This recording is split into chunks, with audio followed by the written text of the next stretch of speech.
Hey YouTubers, this is the Gold Standard 0924 coming at you with my WWE Battleground 2016 review. Overall, I gotta say I really enjoyed this show. Now, I personally preferred Money in the Bank since I felt that the card and as well as the show itself was better executed. But Battleground, on the other hand, I mean, while it was still an enjoyable pay-per-view, there were some undercard matches that kind of trimmed the quality of the show in my opinion. So you had the triple threat for the WWE title, which was your main event with the former Shield members, with Dean Ambrose defending the belt against Seth Rollins and Roman Reigns. You also had the culmination of a feud between Kevin Owens taking on Sami Zayn, as well as the two six-man tag matches, such as the Wyatts taking on the New Day and the Bullet Club taking on John Cena with Enzo and Cass. So those were the main matches that have been built up for this pay-per-view. So before we get to that, I'm going to kind of run down the undercard matches for the most part. So you had the pre-show match with Breeze Dango defeating the Usos on the kickoff show. Not really much to write home about. So nevertheless, we get to the main show. And this actually opened up with a tag team match with Charlotte and Dana Brooke taking on Sasha Banks and the mystery partner, which would turn out to be former women's champion from NXT, Bayley. So this would be kind of her unofficial debut because they haven't officially called her up on the main roster just yet. But this was kind of sort of a spotlight match to really showcase her on regular WWE programming. But yeah, this match was actually pretty solid. I mean, it wasn't very long. It only lasted about 7 or 8 minutes or so. But Bayley's surprise as Sasha Banks' partner kind of really sold that moment. So the match was going really good. You had Charlotte. She's been using the natural selection as almost as a finishing move as of late. So I've noticed that she's started to win a lot of her finishing moves with that. It felt like a signature move, but it just seemed like she often uses the natural selection to finish off her opponents as opposed to, the modified figure eight that she normally does. But, I mean, she even did that move, but it just kind of seemed like Charlotte's been kind of using it more frequently. Sasha Banks ended up making Charlotte submit with the Banks statement to get the victory for her and Bayley. So yeah, this was actually a very fun match to open up the show. I figured going into it that Bayley would have been the one to get the victory, but like I said, since this has been her unofficial debut, so I mean she's gonna get. I'm pretty sure that they're gonna call her up on the main roster eventually, but this kind of seems to be sort of like a spotlight match or an opportunity to really showcase Bayley to a wider audience. But yeah, this was really solid match. Then we have is the six-man tag with the Wyatts taking on the New Day. Now, interesting enough, they did in the build-up going to Battleground, they did the infamous compound match where the Wyatts and the New Day were all brawling, outside the arena. It just seemed kind of coincidence that they did this to compete, I guess you could say, like compete with what TNA had been doing with the final deletion between Matt and Jeff Hardy and that whole Brother Nero stuff. But yeah, they kind of really, I don't know if that was WWE's way of acknowledging TNA. Let's do what TNA does and make it a lot more highly produced in a way. But this match, I mean, I thought they were going to defend the tag team title belts, but since this was a six-man tag, it wasn't the case. And you had the announcers just bringing up on how the New Day are getting close to being the longest reigning tag team champions and beating the tag team of Paul and Brian Kendrick. I don't know if I think they deserve it just based on popularity, but wouldn't Demolition be the longest reigning WWE tag team champions? I mean, I don't know why they're ignoring that, but yeah, this match, they didn't defend the tag title belts here. It was just a traditional six-man tag. They kind of been playing up this whole idea of Bray Wyatt just putting Xavier Woods in this sort of trance. Like, there's just something that's going on. And even in that build-up, like on the SmackDown Go Home show, for instance, where Bray Wyatt and Xavier Woods had this sort of one-on-one match where Bray's always playing these sort of mind games on Xavier and even putting him in this sort of trance. I thought going into this that maybe Xavier might potentially turn on the New Day and they were going to like split up the New Day because they're going through this brand extension. But, after what happens, it turns out that all three members of the New Day are still going to be together on Raw. So what do you know? But the Wyatts, on the other hand, this would be kind of like their last hurrah as a stable because, Braun Strowman's on Raw and Bray Wyatt, along with Eric Rowan, are on SmackDown. Now, they haven't really announced anything about Luke Harper since he hasn't been drafted, so we have to see. But getting to this match, it was kind of a bit of a disappointment. I mean, there was a spot where Big E tried to do that spear to ringside that he normally does, but he almost nearly damaged his neck.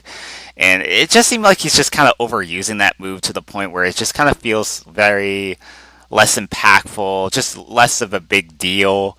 Like when he would normally do it, like it should have been something that he should do sporadically.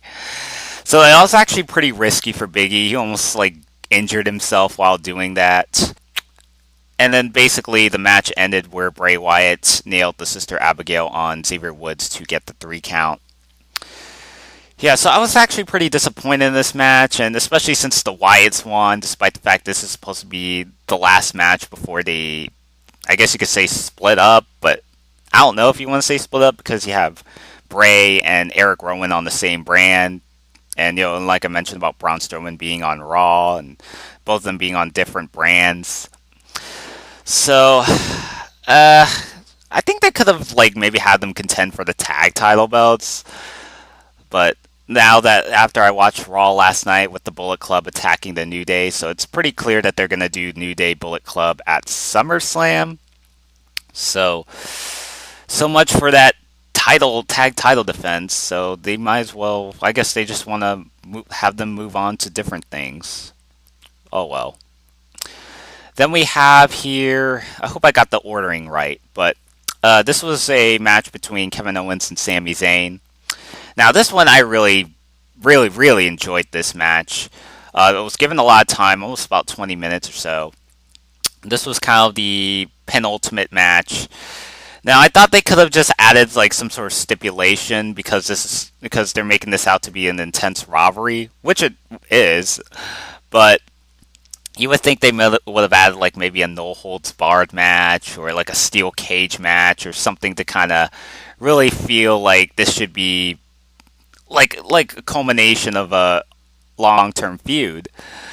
But instead, this was just kind of a regular match. I mean, not that it was a bad match itself. Like I said, I really enjoyed this for what it was. But there was actually a notable spot where Kevin Owens tried to do a senton splash, and I think Sami Zayn tried to move out of the way, but Kevin Owens nailed the senton splash and landing on Sami Zayn's arm.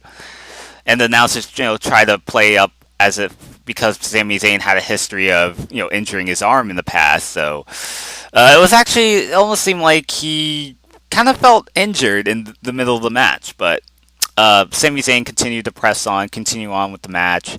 I think he even tried to do a moonsault, but then he accidentally botched that when he tripped from the ropes. Sami Zayn did a pretty sick snap suplex on Kevin Owens on the apron. So, there was actually some a lot of near falls, and it's just a lot of suspense going into this match. Just, you don't even know who's going to win this match. And Sami Zayn won with the boot to the face to get the victory here. So, yeah, definitely really enjoyed this match. I thought they were going to get separated because this was, because the brand extension's taking effect after Battleground, so you would think that maybe Kevin Owens and Sami Zayn would be on different shows. I mean, they've been kind of playing this off as this is the be-all, end-all to their feud, but they're still on the same brand on Raw, so I don't know if they're going to actually continue on with this feud, or it's just kind of an unofficial ending of their rivalry, but they might reprise the feud down the road. Sami actually got some advantage over Kevin Owens after the last time around where Kevin Owens was just constantly kicking his ass. So yeah, this was definitely a really enjoyable match. Definitely one of my favorites from that night. Then we have is the U.S. title bout between the champion Rusev defending the belt against Zack Ryder. This match kind of was a step down from Kevin Owens and Sami Zayn. Sort of a match to kind of quiet the audience. I mean, I know Zack Ryder had a following, but he's just lost so much momentum over the years, and it seems like they're trying to build him back up. Like ever since earlier this year when he won the Intercontinental title at WrestleMania, so they've been kind of featuring him a lot more prominently as of late. You also have Rusev, who's been the U.S. champion for a couple months. He's been showcasing that accolade submission move, and trying to be a lot more aggressive with that submission move, like what you saw with the Kalisto a while back. But yeah, this match was kind of disappointing, and that's what I was mentioning when I said the undercard matches kind of hurt the show a bit, especially with like some of the mid card title matches, such as what I'm mentioning with Rusev and Zack Ryder. But thankfully, it didn't go on for that very long. It was kind of a match that you would see on like Monday Night Raw. Rusev ends up retaining the U.S. title by locking in the accolade on Zack Ryder to get the victory. And then after that, Mojo Rawley came out there to save Zack Ryder. So judging from that confrontation between him and Rusev, we might see a potential program down the road. Really, that match, Rusev beating Zack Ryder, just not really out of this world, except just the post-match where Mojo Rawley came out there and saved Zack Ryder. That's pretty much the U.S. title in a nutshell. Then we have is Becky Lynch taking on Natayla. So when I was watching this match, I could have sworn the ring announcer mentioned this was a submission match, although I looked up at like Wikipedia, but it says it was just a regular singles match. But yeah, basically this match kind of goes back from the previous pay-per-view where Becky Lynch and Natayla were tag teaming against Charlotte and Dana Brooke, where Charlotte and Dana would actually win that match. And then because there was a bit of a miscommunication between Becky and Natayla ended up turning on Becky Lynch and signifying her heel turn there. This match I felt like could have been a bit of a brawl as opposed to just being like a traditional mat-based wrestling match. But match wasn't as bad as I thought it would be, but it wasn't really all that spectacular as well. But Natalia's just been kind of getting all the offense and working on Becky's leg. So Natayla locks in the sharpshooter. Becky Lynch is doing all she can to get to the ropes, but Natayla just keeps pulling her back away, distancing from the ropes as much as possible. So after some reluctance to tap out, Becky Lynch ends up submitting for Natayla to actually go over in this match. I wasn't really that thrilled with this match. I just kind of thought it was a bit boring in places. But I think Natayla can work better as a heel as opposed to as a face when it comes to being more of a kind of like a submission based wrestler, technically sound, however you want to put it. But now the question is just the direction that those two women are going to go through. I mean, Becky Lynch has been losing a lot of matches, sort of like for a while, like what WWE had been doing with Dean Ambrose. So it kind of seems like she's kind of getting the Dean Ambrose treatment. Like she's the most beloved female wrestler, but for some reason she could barely get any key important victories. But then you also have Natayla, who she's been kind of directionless. Like she's been contending for the women's title, but she's always coming up short. So I don't know what's going to happen between those two women, especially now that they're on SmackDown. And like the idea of just having the women's division be split apart is kind of asking me this question: is if I was going to say Charlotte, but after, Sasha Banks actually won the women's title last night on Monday Night Raw. So I'm kind of wondering if they're going to have the women's champion go on both brands to kind of compensate over the fact that there's no women's champion on SmackDown. So I don't know if they're going to make their own individual title with the females division, or they're going to just have like Sasha Banks just cross over to both brands. Like she could maybe show up on both Raw and SmackDown at the same time. I mean, they kind of did this during the earlier brand extension where they had like the undisputed champion would be on both shows on Raw and SmackDown before they decide to split the two world titles. I don't know if they're going to do a similar thing with the women's division. Maybe not. Maybe they will. But I mean, it's very early to tell at the time I'm uploading this video. So I mean, the brand extensions just started. So we'll just have to wait and see. Then we have is the Intercontinental title match with The Miz defending the belt against Darren Young. So Darren Young, oh man, I mean, he had this whole promo segments with Bob Backlund and making this whole campaign of making Darren Young great again. It kind of dragged on as far as the promos. I mean, a lot of it was just very tedious and just kind of unbearable to watch, in my opinion. So Darren Young's kind of branching out from, being a tag team with Titus O'Neil with the Primetime Players. So, I mean, for a while they had like Titus O'Neil go after Rusev for the US title, and Darren Young's now going for the IC title. So Darren Young actually won the Battle Royal, and he gets this opportunity to take on The Miz, which wasn't a very long match, but they've been kind of... So Darren Young...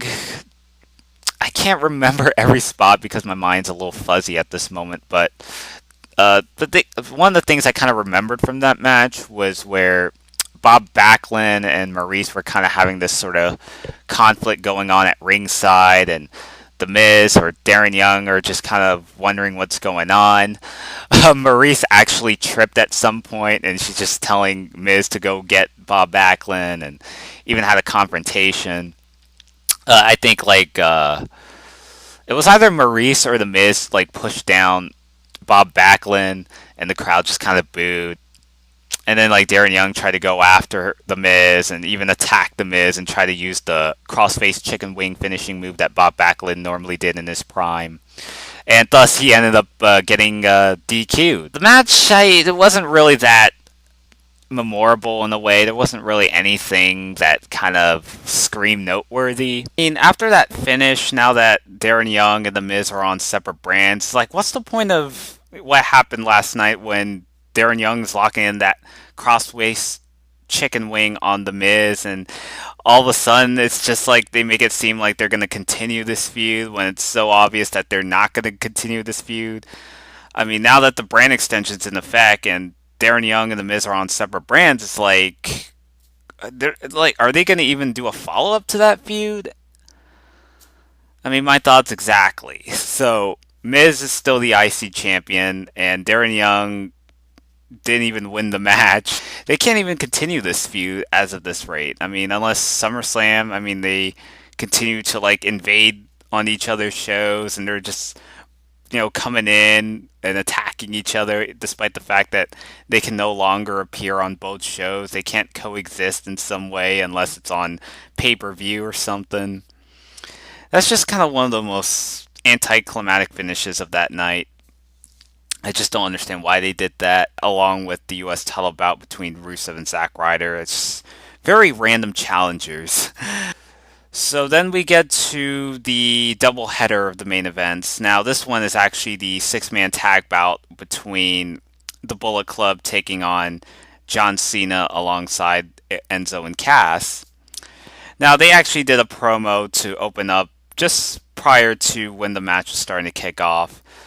The promo kind of dragged on a little too long, so it kind of took a while for everything to kind of come into fruition, to take a while before getting back to the in-ring action of things. I mean, especially since this was a pretty long night, so I guess it was kind of understandable they did a promo, and the crowd was actually pretty entertained. So I mean, it could have been worse. There was actually a pretty cool thing where Colin lifted AJ Styles and he threw him over to the opponents at ringside. So I thought that was a pretty cool spot. It was just kind of hard to really remember a lot of cool moments from that match, since we've seen a lot of multi-man tag matches on Raw and SmackDown, and it just kind of felt like it just doesn't feel as special because these types of matches would normally happen on free television. But yeah, this match was actually pretty good for the most part, just kind of a continuation of the John Cena AJ Styles rivalry. If you watch Money in the Bank, AJ Styles defeated John Cena under certain circumstances that led to mostly shenanigans. So AJ Styles ended up defeating John Cena in a pretty controversial finish from Money in the Bank, and they kind of continued their feud in a six-man tag bout at Battleground. And as a matter of fact, John Cena ended up getting the pinfall on AJ Styles with the attitude adjustment to get the victory. Not sure how I feel about the way they handled the finish, especially since this is kind of felt like sort of a 50-50 booking of sorts. I mean, granted, it's not a one-on-one match, but AJ Styles gets the victory, then John Cena gets his victory back. So, I mean, they could have just had John Cena pin one of the other Bullet Club members, or maybe have Enzo and Cass get their moment to shine, and maybe have one of those two get the pinfall. But I don't know. I mean, they're going to continue the feud at SummerSlam. So, John Cena ended up getting the victory for him along with Enzo and Cass. Then we have is the highlight reel segment with Randy Orton and Chris Jericho. This would be Randy Orton's comeback since his arm injury that he sustained since this past fall. So basically, this is a build-up leading to SummerSlam where it's scheduled between Brock Lesnar and Randy Orton for SummerSlam. So Chris Jericho's guest is, like I mentioned, Randy Orton. He's coming out there and he's just asking all these questions about what are his thoughts about Brock Lesnar and some of the history that Lesnar and Orton have had in the past, that they both trained in developmental with OVW. And, basically talking about how it's been so long since Orton's been in the ring, and what are Randy Orton's thoughts going into this match, that maybe you can or maybe you can't beat Brock Lesnar. So I thought this was actually a really cool segment, and just really showing how enthusiastic Randy Orton was at that night, where he's just very out there. He's just speaking from the heart as opposed to reading lines from a script.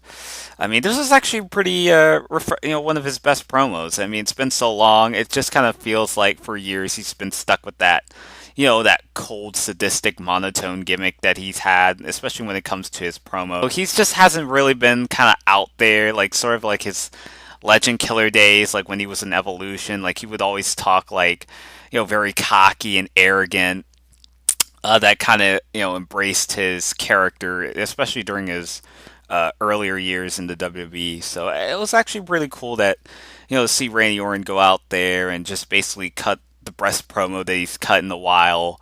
And even Chris Jericho cut some pretty good promos on Orton as well. So there was actually some pretty good back and forth exchange in terms of dialogue, and even like Randy Orton just tried to make some mention about taking Brock Lesnar one RKO to Viperville or something to that effect. I don't think that's exactly how he said it, but it was something along those lines where he started mentioning about Suplex City, and Randy Orton's got Viperville, and which is actually pretty hilarious. Chris Jericho, just teasing Randy Orton and daring him to deliver an RKO out of nowhere. It's like, you never know when it's gonna hit, and it's like Chris Jericho's just mocking Randy Orton. It's like, just begging him to do the RKO, but Chris Jericho's just constantly teasing him, and and before you know it, Randy Orton catches Chris Jericho with the RKO, which ends the segment there. So it's actually a pretty cool segment. Just cool to see Randy Orton back. I mean, I know some people were kind of skeptical, especially that he's back, but now he's facing Brock Lesnar, and given Brock Lesnar being a lot more stiff in the ring, even though there isn't really a whole lot of build-up since WWE just randomly handpicked Brock Lesnar's opponent rather than doing like a crafting a sort of storyline building up to the announcement that particular match is going to take place. I mean, something that WWE has normally done in the past, but it just kind of seemed like they've kind of stopped doing it in a way. But nevertheless, I really enjoyed the highlight reel segment with Randy Orton and Chris Jericho. I thought that came off very genuine. Now we get to the anticipated main event of the night, which is a triple threat match between three former Shield members, with Dean Ambrose defending the belt against Roman Reigns and Seth Rollins. Now, This match, I actually really enjoyed this. Roman Reigns hardly appeared in the build up to this feud since he actually got caught for doing dope, so he had to get suspended, for abusing the wellness policy for 30 days or so. So for the most part, it was mainly Dean and Seth Rollins just constantly. It's basically more like Dean versus Seth, and Roman Reigns just kind of being the third wheel since he, because he abused the wellness policy. Those wrestlers would have to take a back seat and not appear on WWE programming for the next several weeks. So it was really Dean and Seth having to carry this feud. Um, Now, they even had like Seth Rollins acknowledge Roman Reigns' presence by conducting his Rollins Report segment, where he basically did a parody of a formal interview between him and Roman Reigns, and he would, use different footages. Like Roman Reigns is like wearing one shirt, or maybe he's wearing a different shirt, or he's like holding the WWE title on his shoulders, and next thing you know, he's not with the WWE title belt on him. I'm not sure if anyone's familiar with that interview that Kurt Angle did with The Rock, but it's very similar to what Seth Rollins did in the build up to the Battleground match. So I actually thought it was pretty hilarious for what it was, even though it was kind of a callback to a parody segment that they did all those years ago. So I mean, while it wasn't anything new, it's something that we've seen before, but I thought that the Rollins Report segment that Seth Rollins conducted, I thought that was actually pretty funny for what it was. So then they did like a match with Dean and Seth on the Raw and SmackDown Go Home shows to Battleground. So it kind of really hurt the stigma to the build up because they just kind of gave away those matches, especially with W title being up for grabs. And then like on Monday Night Raw, they did the match and it ended in a pretty controversial finish, and people weren't really sure who won the match. And then at the end of the night, Stephanie McMahon just awards Seth Rollins the WWE title just because she's, I don't know, but because she's the commissioner on Raw, so she gets to run things however she wants and having more control over the referee or the ring announcer. Um, so even though Raw went off the air that night, they actually continued the feed on the WWE Network. But the problem was that the announcers didn't make any mention that they were going to continue addressing this issue on the WWE Network like they normally do at the end of Raw or SmackDown. So that was actually pretty surprising there.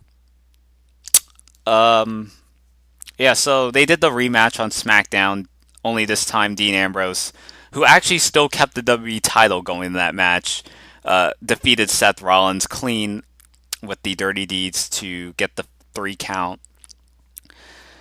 So then we get to Battleground. So pretty much everything else, there wasn't really any drastic moments that happened, but you had the triple threat match, which I actually thought was really good. I tried to rewatch the match again, but my computer is actually having some sort of technical issue with the network. I can't seem to log in, so I really want to rewatch that match. But just kind of using what I remembered, there was actually a notable spot where Dean and Seth did a double team power bomb on Roman on the Spanish announce table. And then afterwards, like Seth Rollins like whacked Dean Ambrose with the steel chair.